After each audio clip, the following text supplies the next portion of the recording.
commandant de bord a secrètement versé une bouteille de vin blanc dans le jus d'orange. Aucun des 100 passagers de l'avion ne l'a remarqué. Le capitaine s'est débarrassé habilement de la bouteille de vin. Il a bu tout le jus d'orange d'un trait. Il s'est ensuite rendormi dans le cockpit. Le nouveau copilote a été stupéfait par cette manœuvre. L'hôtesse de l'air, elle, est restée très calme. Elle a déclaré que ce n'était pas la première fois que le commandant de bord agissait de la sorte. Pour le reste, le vol s'est déroulé sans encombre. Mais alors qu'elle était sur le point d'atterrir, un événement inattendu s'est produit. Les ascenseurs de l'avion fonctionnent mal. Une violente secousse a provoqué la panique des passagers. Tout le monde est terrifié. Seul le commandant de bord, qui vient de se réveiller, reste calme. Il demande à l'hôtesse de l'air de dire aux passagers d'attacher leur ceinture de sécurité. Puis il va prendre les commandes de l'avion. Mais il s'aperçoit que l'avion a soudain perdu le contrôle. L'avion est en train de plonger. Il s'empresse de demander au copilote de tirer sur le levier de montée. Mais il a beau essayer, il ne parvient pas à remonter l'avion. Le commandant de bord se précipite à la tour et lance un appel d'urgence. Afin de faciliter la descente de l'avion, le commandant de bord a retiré du carburant pour réduire le poids de l'avion. Il demande ensuite au copilote de sortir le train d'atterrissage. Préparation d'un atterrissage d'urgence. Mais l'avion tombe tout droit. Il était impossible d'atterrir. Alors que le commandant de bord se demande ce qu'il doit faire, le porte-bagages de la cabine s'ouvre soudain. Le porte-bagages de la cabine s'est soudainement ouvert. Une hôtesse de l'air l'a vu et a essayé de le refermer. Mais le voyage a été mouvementé. L'hôtesse de l'air est assommée par une flèche vide.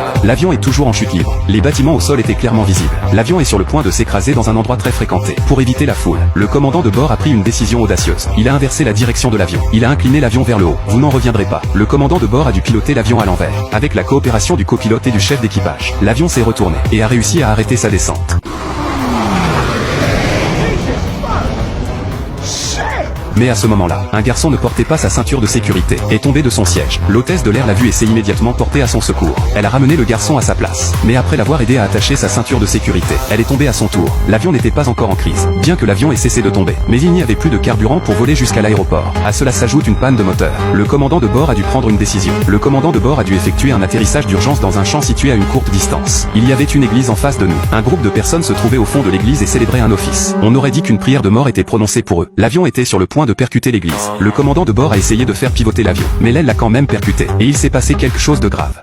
Ce commandant de bord a sauvé 96 vies, mais le flightboard veut le mettre derrière les barreaux. Il s'avère que dans l'épave de l'avion qui s'est écrasé, les enquêteurs ont trouvé 2 bouteilles d'alcool vides. Et cette fois, il s'agissait d'un vol court-courrier. Il n'y avait pas de service de repas. Les seules personnes qui avaient accès à l'alcool étaient les membres de l'équipage. Et cela pointe directement vers le commandant de bord. Les vrais avocats ont suggéré. De l'alcool a également été détecté dans le corps d'une des hôtesses de l'air qui a été tuée. S'ils affirment que l'alcool a été consommé par l'hôtesse de l'air, le chef de bord serait alors blanchi de tout acte répréhensible, et continuerait à être un héros national. Il s'agit manifestement d'une très bonne idée. L'avocat l'a également mis en garde. Jusqu'à l'audience dans 10 jours. Il ne doit plus boire. Et le capitaine a obéi. Pas d'alcool pendant 9 jours. S'il survivait à l'audience de demain, il pourrait continuer à être un capitaine héroïque. La nuit précédant l'audience, le capitaine a été logé dans un hôtel voisin. Mais à la fin de la nuit, je ne sais pas si c'était la peur ou quoi, le capitaine n'arrivait pas à dormir. Il a donc ouvert le réfrigérateur. Il n'y avait rien d'autre que des boissons. Puis il est allé dans la pièce voisine. Il a ouvert le frigo et a vu. Oh, mon Dieu, il était plein d'alcool. L'avocat avait peur de boire. Il a emporté tout le vin dans la pièce voisine.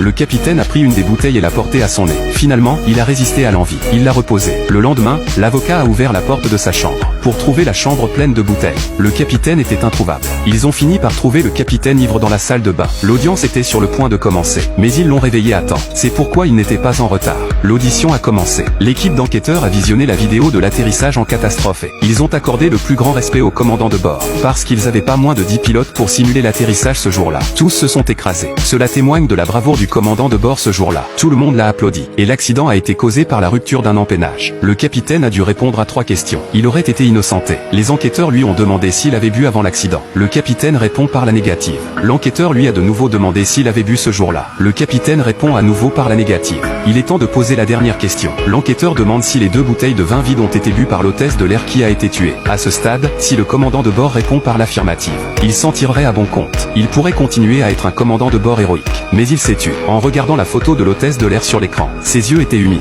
Il ne pouvait pas supporter de rejeter la faute sur l'hôtesse de l'air, parce que l'hôtesse de l'air essayait de sauver le petit garçon qui ne portait pas sa ceinture de sécurité lorsqu'il est mort dans l'accident. S'il mentait maintenant, il s'en voudrait pour le reste de sa vie. Le capitaine a pris une grande gorgée d'eau. Il a trouvé le courage de dire la vérité. Trina Marquez did not drink the vodka. Because I drank the vodka.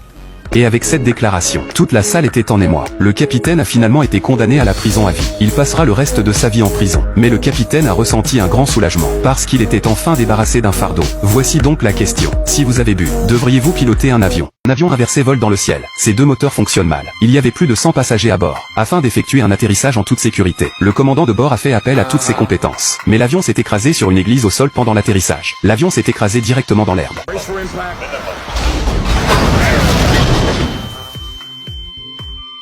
Alors qu'il était inconscient, le commandant de bord a faiblement vu que quelqu'un l'avait secouru. De nombreux passagers ont également été sauvés. Heureusement, le commandant de bord a vu que quelqu'un l'avait secouru. Il avait d'abord vidangé le carburant, ce qui a empêché l'avion d'exploser. C'était une bénédiction déguisée. Lorsque le capitaine s'est réveillé, il découvre la nouvelle du crash à la télévision. Le responsable de la compagnie aérienne lui a dit 96 des 102 personnes à bord de l'avion avaient survécu. C'est grâce à son action dans l'avion. Il les avait ramenés d'entre les morts. Les médias se sont emparés de l'affaire. Ils l'ont qualifié de héros national. À son retour de l'hôpital, la première chose que le capitaine a faite a été de jeter tout l'alcool de la maison. Bien que l'accident ait été causé par une défaillance mécanique. Mais il pensait qu'il avait bu pour le provoquer. S'il n'avait pas bu, peut-être que les 6 hommes ne seraient pas morts. Il a décidé d'arrêter de boire, pour commencer une nouvelle vie. Mais les ennuis n'ont pas tardé à arriver. L'avocat a dit au capitaine que l'hôpital avait trouvé de l'alcool dans le sang du capitaine, et que le taux était supérieur à la limite autorisée. Même la conduite d'une voiture serait considérée comme une conduite en état d'ivresse. Sans parler du pilotage d'un avion. S'il s'avère que la mort du passager a été causée par la conduite en état d'ivresse du commandant de bord, il aurait été condamné à 150 ans de prison. Le commandant de bord avait des sueurs froides. Il ne voulait pas porter le chapeau, mais il a regardé l'épave de l'avion un peu plus loin et a réfléchi. Après tout, il avait contribué à la mort de 6 personnes. L'avocat de l'autre côté de la salle a dit d'un ton apaisant. Il a fait du bon travail. Sans son héroïsme, plus de 6 personnes seraient mortes. Plus de 6 personnes seraient mortes. D'autre part,